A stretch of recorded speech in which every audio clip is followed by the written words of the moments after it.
ഗൗരി ഉണ്ടാക്കുന്നതെല്ലാം നല്ല ടേസ്റ്റ് ആയിട്ടുണ്ടല്ലോ. ഇപ്പോഴെങ്കിലും സമ്മതിച്ചല്ലോ.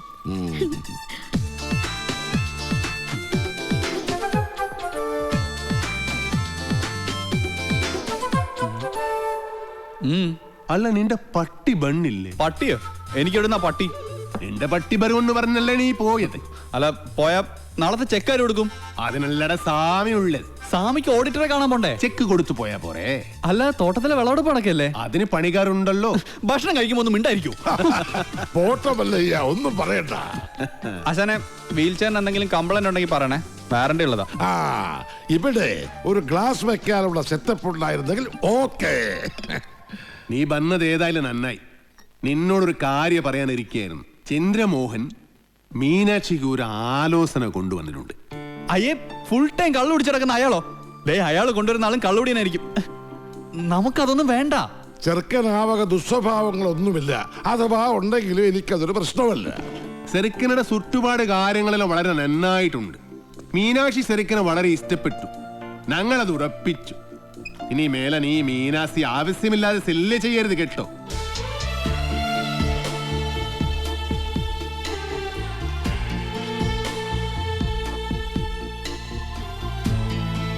ഏടാ, ചന്ദ്രമോഹനെ കൊണ്ടുവന്ന ആലോചന വേറെ ആരുമല്ലടാ, നിന്റെ ആടാ ഡബ്ബനാൻ മകനെ.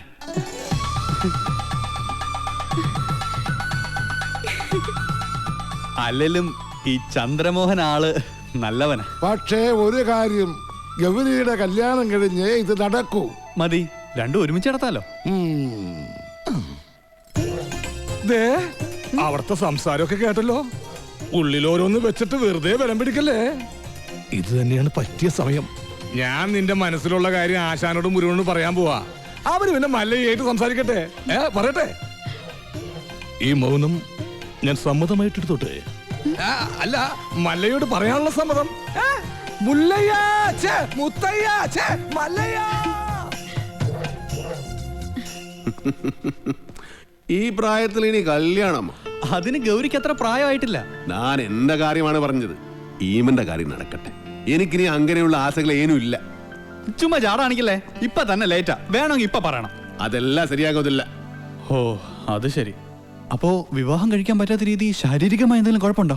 വേണ്ടാത്തത് പറഞ്ഞാലുണ്ടല്ലോ ഓടിത്തിനോട് കാത്തേ. പിന്നെന്താ സമ്മതിച്ചാല്? ഞാനത് പറയണോ? ഞാനത് തന്നെ ഹേളുവെക്ക. മുരുക, വേണ്ട. മക്കള് നന്നായി കാണണമെന്നുള്ളൊരു അച്ഛന്റെ ദുരാഗ്രഹം കൊണ്ട് ആലോചിച്ചതാ. അതുകൊണ്ട് അർഹതയില്ലാത്ത ഒരു ബന്ധമാണെന്ന് അറിഞ്ഞിട്ട് പോലും. അർഹതയില്ലാത്ത എനിക്കാണ് ആസാനെ. ഞാൻ ആരാണെന്ന് അറിഞ്ഞാൽ എല്ലാരും എന്നെ വെറുക്കും. ആസാനും ഗൗരിയും എല്ലാരും. അതുകൊണ്ടാ. മല്ലയെ കുറിച്ച് ഇനി എന്തറിയാനാ? എടാ, നീ അറിയാത്ത ഒരാൾ എന്റെ ഉള്ളിലുണ്ട്. അത് ഈ നാട്ടുകാർക്ക് അറിയാം, ഈ ആസാൻ അറിയാം. അതാരാണെന്ന് അറിഞ്ഞിട്ട് ആസാൻ തന്നെ തീരുമാനിക്കും.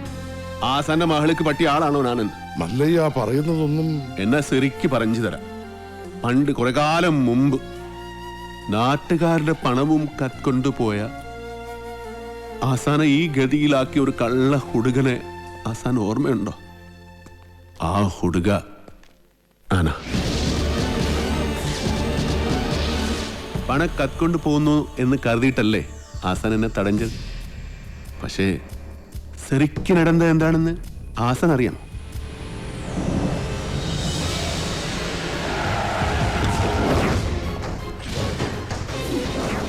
അപ്പൊ മലയാളം അറിഞ്ഞുകൂടാത്ത എനിക്ക് അവർ പറഞ്ഞതൊന്നും മനസ്സിലായില്ല.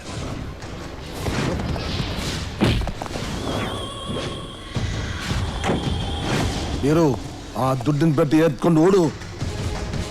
ഓട്, ഓടിടോ.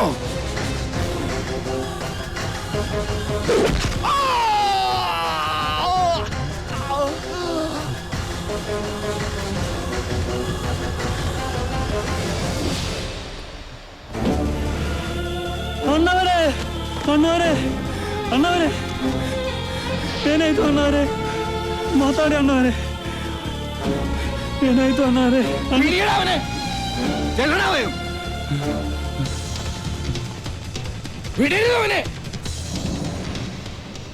അതാരാ ചെയ്തത് എനിക്കറിയില്ല. അത് കണ്ടുപിടിക്കണോ അവരോട് പകരം ചോദിക്കണോ അല്ല ഞാനിവിടെ വന്നത്. പക്ഷേ എല്ലാവരുടെ കണ്ണിലും ഞാനിപ്പോ കള്ളന. സ്വന്തം മകനെ പോലെ സ്നേഹിച്ച മനസ്സിനെ പറ്റിയ സാധ്യത.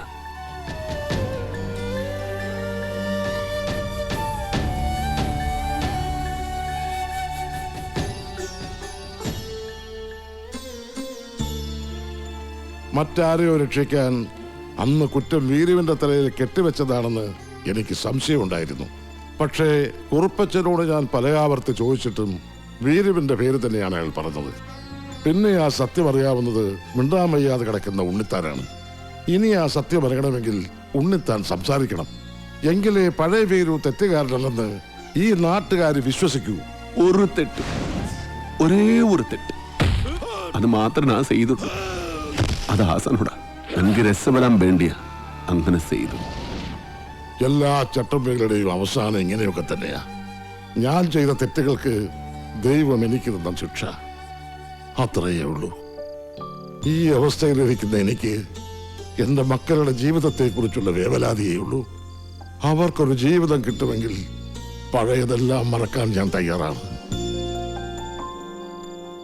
സ്റ്റോപ്പ്! ചവിട്ടി നിർത്തിക്കോ. വെറുതെ എന്റെ ഭാര്യയെ കൊണ്ട് വെള്ളസാരി ഉടിപ്പിക്കണ്ട. എന്താടാ മുതലാളി, എനിക്ക് കുറച്ച് ഒറ്റയ്ക്ക് സംസാരിക്കാനുണ്ട്. നീ ഒറ്റയ്ക്ക് സംസാരിച്ചോ? ശരി. വണ്ടി എടുക്കടാ. അതല്ലാന്ന്, നമുക്ക് രണ്ടുപേർ കൂടി ഒറ്റയ്ക്ക് സംസാരിക്കാനുണ്ട്. മുതലാളി വന്നേ. മല്ലയ്യയുടെ ബംഗ്ലാവിൽ ചില കല്യാണ ഗൂഢാലോചനകൾ നടക്കുന്നതായി എനിക്ക് ന്യൂസ് കിട്ടിയിട്ടുണ്ട്. ആശാന്റെ പെൺമക്കളെ മല്ലയും മുരുകനും ചേർന്ന് പടലിയോടെ കെട്ടാൻ പോണത്രേ. അതിലൊരു ചതിയില്ലേ? എന്ത് ചതി? അപ്പ മുതലാളിയുടെ ഡോക്ടർ പെണ്ണിനെ ആ മല്ലയ്യ കെട്ടില്ല. ഓഹോ, അപ്പൊ നീ മല്ലയുടെ ഭാഗത്താണോ? കഴിഞ്ഞ ദിവസം മല്ലയും ഡോക്ടർ പെണ്ണും തമ്മിൽ തോട്ടത്തിൽ വെച്ച ഹൃദയങ്ങൾ കൈമാറുന്നത് പല തൊഴിലാളികളും കണ്ടതാ. എന്നിട്ടിപ്പോ മറ്റവളെ കെട്ടാൻ പോകുന്നെന്ന്. ഇത് നമ്മുടെ ശ്രദ്ധ തിരിച്ചുവിടാനുള്ള ഒരു ചട്ടമ്പി നാടകമല്ലേ എന്നാണ് ഞാൻ ചോദിക്കുന്നത്. അവൻ എന്ത് നാടകം വേണമെങ്കിലും കളിക്കട്ടടാ, നമുക്ക് കാണാം. നാടകം കളിക്കാൻ അവനാര് എണ്ണൻ പിള്ളേ? ഇതിലെന്തോ ചതിയുണ്ട് മുതലാളി. അതെന്താണെന്ന് നമുക്ക് ചോർത്തിയേ പറ്റൂ. അതിന് എന്റെ ഇല്ലാത്ത ബുദ്ധിയിൽ ഒരു ഐഡിയ തോന്നുന്നുണ്ട്. നമ്മുടെ കൂട്ടത്തിൽ ആരെങ്കിലും മല്ലയ്യയുടെ ആളായി മാറി അവരുടെ കൂടെ നടന്ന് രഹസ്യങ്ങൾ ചോർത്തണം. അതിന് പറ്റിയ ആള് ഞാൻ തന്നെയാ. പക്ഷേ ഞാൻ മുതലാളിയുടെ അടുത്ത ആളാണെന്ന് ഇവിടെ എല്ലാവർക്കും അറിയാം. അല്ലെങ്കിൽ ഞാനും മുതലാളിയും തമ്മിൽ തെറ്റിയെന്ന് ആൾക്കാരെ വിശ്വസിപ്പിക്കണം. അതൊക്കെ വലിയ ബുദ്ധിമുട്ടല്ലേ? അതിലൊരു ബുദ്ധിമുട്ടും ഇല്ല. അത് വിശ്വസിപ്പിക്കുന്ന കാര്യം ഞാൻ ഏറ്റു. അതെങ്ങനെ? ഞാനും മുതലാളിയും കൂടി നിന്നെ ഇവിടെ ഇട്ടിപ്പോ പരസ്യമായി തല്ലാൻ പോകും. തല്ലാനോ? അയ്യോ, അത് വേണ്ട. എനിക്ക് ചിലപ്പോ നോവും. നീ പറഞ്ഞ ഐഡിയ നല്ലതാടാ തന്നെ മുതലാളി. അപ്പൊ ഞാൻ തന്നെ തുടങ്ങി നോക്കാം. തമാശ കളിക്കല്ലെന്ന് പറ മുതലാളി. ഒറിജിനാലിറ്റി ഇല്ലെങ്കിൽ വിശ്വസിക്കില്ല. ചോര ചീറ്റണം. കല്ല് ശിവനേ മുതലാളി. ഇതെന്തോന്ന് ബാസ്കറ്റ് ബോളോ? വേണ്ട, മേലിൽ നിന്റെ മുതലാളിയുടെ മുന്നിൽ കണ്ടുപോയിരുന്നത്. മല്ലയ്യക്ക് സ്തുതി പാടുന്നവന് മല്ലയ്യയുടെ കൂടെ പൊക്കോണം. ഞാൻ ഒന്നുമില്ല. ഇനി എന്റെ കരുത്ത് മുഴുവൻ ഞാൻ മല്ലയ്ക്ക് വേണ്ടി ഉപയോഗിക്കൂടാ. കാട്ടാപ്പള്ളി ഇനി അവിടം വരെ എങ്ങനെ നടന്നെത്തുവെന്തോ. ഇത്രയും കാലം കാട്ടാപ്പള്ളിയുടെ കൂടെ നടന്നിട്ട് എന്ത് ധൈര്യത്തിലാണ് നീ കൂടെ കയറി വന്നേ? പൊക്കണം. ഞാൻ പോവൂല. നിന്നോട് പോകാനല്ലേ പറഞ്ഞത്? ഞാൻ പോവൂലെന്നാലും ഞാൻ ആദ്യം പറഞ്ഞു. നിന്ന് കിണക്കുന്നത് കണ്ടില്ലേ? അത് ചോദിക്കണേ. അടിച്ചോടിച്ചു പാവം കിട്ട. ഒരു ഗുണ്ടെ തല്ലുന്നതിനൊക്കെ ഒരു അതിലുണ്ട്. ഇതല്ല പഞ്ചായത്ത് പട്ടികൾക്ക് എല്ലാം കഷണം കിട്ടിയമാതിരി ഒരുമിച്ചല്ല കടിച്ചു പറിക്കണത്. നാണമില്ലടാ നിനക്കൊക്കെ? ധൈര്യം ഉണ്ടെങ്കിൽ ഒറ്റയ്ക്ക് വാടാ. ഒറ്റയ്ക്ക് വന്നാ എനിക്ക് അത്രയും കുറച്ചടി ഉണ്ടാ മതിയല്ലോ. മല്ലയാ, ഞാൻ പോകണേ. എല്ലാരും കൈവച്ചല്ലോ, ഇനി ആർക്കും പരാതിയില്ലല്ലോ. ഇതൊരു കാര്യം മറ്റേടത്ത് ഐഡിയ ആയിപ്പോയി. അവിടുന്നും കിട്ടി ഇവിടുന്നും കിട്ടി. ഇനി മരിച്ചാൽ ഐഡിയ പറയില്ലേ? അവനാ നാഗേന്ദ്രൻ പറഞ്ഞു വിട്ടതായിരിക്കും നമ്മ രഹസ്യങ്ങൾ സോർത്താൻ. ചില സമയത്ത് സത്യേക്കാൾ വലുതാണ് ബുദ്ധി. ഞാൻ പറഞ്ഞിട്ടില്ലേ? കട്ട്കൊണ്ടാ ആട്ടാടോണ. ഓ, ഇന്നിനി വയ്യ. നാളെ വന്ന് ബാക്കി വാങ്ങിച്ചോളാം. ഇങ്ങ് വാ, പറയട്ടെ. എന്നെ തല്ലാനല്ലെന്ന് സത്യം ചെയ്ത ഞാൻ വരാം. ശിവനെ കൊണ്ടാണേട്. നീ മര്യാദക്ക് ഇവിടെ നിൽക്കുമോ? അയ്യോ, ഞാൻ മര്യാദക്ക് നിൽക്കുന്നേ. പക്ഷെ അടികൊണ്ട് ഇങ്ങനെ ആയിപ്പോയതാ സത്യം. ആ കാട്ടുപുളിയെ ശരിയാക്കാൻ ഞങ്ങള് പലതും ആലോചിക്കും. അതൊന്നും ആരും അറിയാൻ പാടില്ല. ആരും അറിയില്ല മല്ലയ്യ. ആശാനെ, എന്താടാ? കണിയാന്റെ അടുത്ത് മുഹൂർത്തം നോക്കാൻ ചെന്നപ്പോ അയാള് പറയുന്നു ഉടനെ എങ്ങും പറ്റിയ മുഹൂർത്തമില്ലെന്ന്. പിന്നെ ഞാൻ കത്ത് കാണിച്ചൊരു വരട്ടിയപ്പോ ഒരു ഉഗ്ര മുഹൂർത്തം കുറിച്ച് തന്നു. പിന്നെ കല്യാണത്തിലുള്ള ഒരുക്കങ്ങൾ നടക്കട്ടെ. ഈ മല്ലയ്യ കല്യാണം കഴിക്കാൻ പോണ കല്യാണ പെണ്ണ ഏതാ? പുറത്ത് പറയണ്ട. കാട്ടാപ്പള്ളി കെട്ടാൻ വന്ന ഡോക്ടർ പെണ്ണ തന്നെ.